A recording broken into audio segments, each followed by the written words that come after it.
বোঁদে খেতে কার না ভালো লাগে, তাই আজকে ঠিক করলাম মাত্র 20 টাকা খরচা করে অনেকগুলো বোঁদে তৈরি করবো। এর জন্য কিন্তু নিয়ে নিয়েছিলাম 10 টাকার বেসন, অল্প অল্প জল দিয়ে আর অনেকক্ষণ ধরে ফেটিয়ে ব্যাটারটাকে রেডি করে একটু জলের মধ্যে দিয়ে দিতে হবে, উপরে ভেসে উঠলে ব্যাটার কিন্তু একদম রেডি।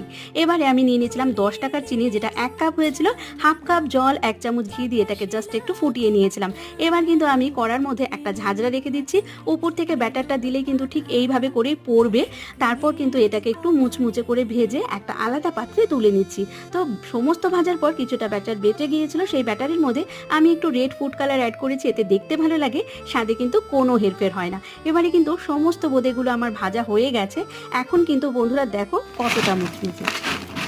তো এবারে কিন্তু আমি সমস্ত বোঁদেগুলোকে এক জায়গায় করে শিরাটাকে ঢেলে একটু নাড়াচাড়া করে 2 ঘন্টার জন্য রেখে দিয়েছিলাম। তো সত্যি বলছি 2 ঘন্টা পর কিন্তু বোঁদেগুলো জাস্ট একদম রসালো মুচমুচে হয়েছিল। তো রেসিপিটা ভালো লাগলে লাইক শেয়ার সাবস্ক্রাইব করে পাশে থাকার অনুরোধ রইল।